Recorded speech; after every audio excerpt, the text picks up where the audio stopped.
Nous sommes mardi, la journée de notre vidéo Majordome Moine pour vous servir à votre service et tous ensemble. Aujourd'hui, je vais vous parler d'un petit problème de contexte. Bonjour, Philippe Audiquet. Ce contexte, c'est notre contexte économique avec le problème qui est double aujourd'hui. C'est d'un côté, les gilets jaunes qui défendent et qui tentent de défendre des acquis importants. Et de l'autre côté, eh bien, on a les petits commerçants ou les commerçants en règle générale qui sont gênés bien évidemment par cette problématique parce qu'au bout de 11 semaines, ça fait quand même beaucoup, c'est sûr. Et je voudrais simplement, moi, je ne prendrai pas parti pour l'un ou pour l'autre puisque de toute façon les deux ont des très gros intérêts qui sont très importants. Je voudrais simplement relativiser. Je voudrais simplement dire qu'aujourd'hui, si on devait défiler de nation à Bastille, de Bastille à République et de République à Bastille, etc., ça ne sert pas bien à grand-chose. Tout le monde s'en fout, surtout le gouvernement. Il n'en a rien à faire. Ça se passe bien. Eh bien, écoutez, marchez dans le froid, marchez dans ce que vous voulez. Nous, on s'en fout. De toute façon, comme il nous l'a dit, moi, je ne changerai rien à ma ligne de conduite. Ça, c'est le premier point. Deuxième point, de l'autre côté, on a les petits commerçants qui souffrent terriblement de cette problématique parce que ils sont obligés de fermer leur grillage et il y a à cause de la fameuse violence. Ce n'est pas le défilé qui les gêne, c'est la violence. Et c'est tout à fait normal et la violence est tout à fait répréhensible et on devrait laisser le libre arbitre à chacun de faire ce qu'il a à faire et comme il le pense. Le vrai problème, il est ailleurs. Il est que malheureusement, tant qu'il n'y a pas une menace latente qui frôle les états d'esprit, comme quoi il pourrait y avoir la violence, personne n'écoute personne. Je vous en donne une preuve. Vous toutes et tous, y compris moi, quand jamais mes enfants étaient petits, qui n'a pas dit une fois dans sa vie à un enfant turbulent, tu vas arrêter de faire ça parce que sinon tu vas t'en prendre une. Alors, ça peut être une fessée, une claque, tout ce que vous voulez. Qui n'a pas grondé un enfant parce qu'il était turbulent ou exaspérant? Tout le monde. Quel est le parallèle avec notre problème? Il est très simple. C'est que tant qu'il n'y a pas la menace ou tant qu'il n'y a pas la peur de quelque chose qui pourrait être violent, eh bien, l'enfant il continue à être turbulent et puis l'État il continue à s'en foutre. C'est exactement la même chose. Donc, il y a un moment donné, il faut frôler malheureusement une limite parce que sinon, ce fameux discours n'a pas lieu. Alors, je voudrais quand même rappeler que toutes les grandes crises qui ont apporté un plus, notamment social en France, ont toujours eu lieu avec cette limite-là. Mais aujourd'hui, cette limite, je crois qu'elle a quand même des raisons d'être. Je vous donne un exemple chiffré. Un médecin, c'est 25 € la séance, quand on va le voir, la consultation. L'État prend 13 € sur 25 pour lui. Vous faites un plein de 70 €, l'État prend pour lui 42 €. Vous avez une fiche de salaire, CDI ou CDD, peu importe, de 2800 €. Vous percevez 1700, l'État touche 1100. Et en plus de ça, en plus des 1100 qui touchent, vous allez payer de l'impôt sur les 1700 multiplié par 12 que vous avez encaissé. Et puis il y a le décès également.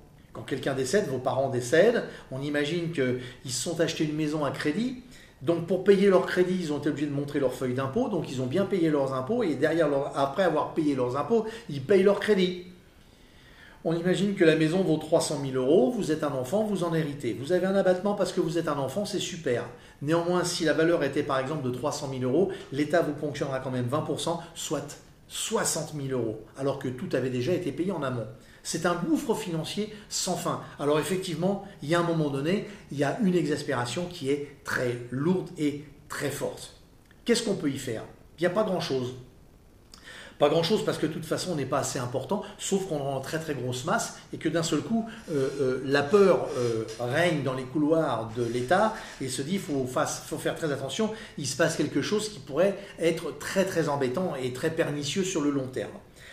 Ça c'est le premier point. Mais on a peut-être une toute petite chance de faire quelque chose. Aujourd'hui, l'État a voulu à travers notre président Macron faire quelque chose.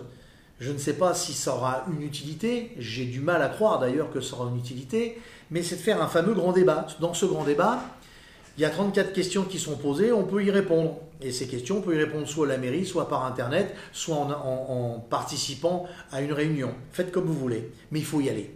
Il faut y aller, non pas tellement pour débattre avec d'autres de ce qui est bien, de ce qui n'est pas bien, parce que c'est comme les réunions de parents d'élèves, bien souvent c'est qu'est-ce qu'ils vont manger à la cantine, plutôt que le discours interne de qu'est-ce qu'ils vont apprendre à l'école. Mais il y a une des questions qui est restée ouverte, bien que toutes les autres ont été fermées, puisque notre président a quand même bien dit que de toute façon, il continuerait sur sa lignée et qu'il ferait ce pourquoi il a été élu.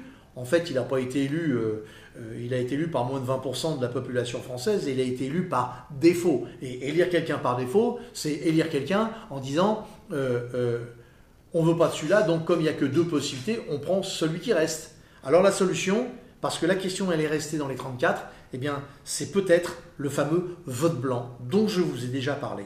Eh oui, parce que si jamais c'était accepté, eh bien, et que lorsqu'on va aux urnes, alors après, comment le cadrer et tout, c'est pas mon problème et c'est pour l'instant pas à l'ordre du jour. Mais si le vote blanc était comptabilisé, eh bien, lorsque nos chers présidentiables ne satisfont pas le peuple que nous sommes et qu'il est sanctionné par des votes blancs et que ce soit une majorité, eh bien, soit il faut qu'il se retire, soit il faut qu'il change complètement son programme et qu'il redevienne crédible et qu'on imagine qu'on va accepter et qu'on va penser qu'il est sincère, ce qui sera peut-être difficile. Mais en fait, la question est reposée, elle est rentrée dans les questions. On peut parler du vote blanc, il y en a beaucoup qui nous ont été fermés et claquemurés, eh bien tant pis, mais celle-là, elle est primordiale parce que c'est peut-être enfin mettre un pied dans la porte. À aujourd'hui, à part aux dernières présidentielles où quelques personnes comme Alain Juppé par exemple, qui nous stigmatisaient en disant eh bien peut-être qu'il va falloir mettre des amendes à ceux qui ne vont pas voter, mais si moi je ne veux pas de l'un et si je ne veux pas de l'autre, quand il en reste plus que 2, pourquoi est-ce qu'on me punirait parce que j'y vais pas? Je veux ni l'un ni l'autre. Eh ben, parce qu'il faut faire son devoir citoyen. Ok, je vais faire mon devoir citoyen.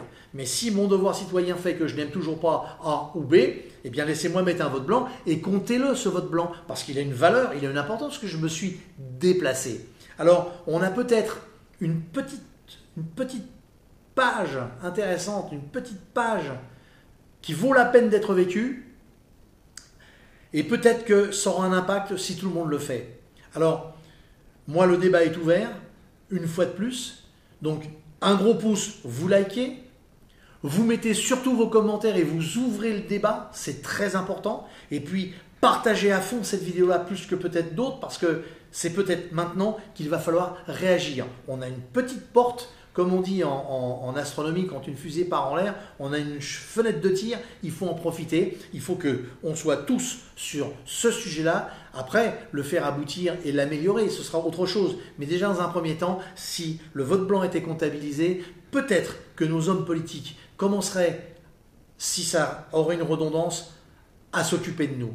À ça, je voudrais rajouter que même vivre sans avoir un gouvernement avec une étiquette précise, c'est très possible puisque la Belgique nous l'a démontré, elle a passé pratiquement 2 ans sans aucun gouvernement. Donc techniquement, le système fonctionnera quand même et pourra quand même avancer. Mais là, on a une petite porte, il faut vraiment la saisir. C'est peut-être enfin dire aux gens qui nous représentent, je ne dis pas que ce qu'ils font est bien et mal, en tous il y a quelque chose de bien et d'intéressant, en tous il y a des choses qui sont désastreuses et désintéressantes, mais techniquement là, c'est peut-être la possibilité de pouvoir les sanctionner pour pouvoir leur dire « nous on ne veut pas ça ». Et là, ce sera global. Alors, like, surtout vos commentaires et partagez, parce qu'on a peut-être une fenêtre de tir. Et soyez cool, allez-y, allez donner votre avis par internet, à la mairie, dans les cahiers de doléances ou à une réunion. Je vous dis à mardi, allez, au revoir.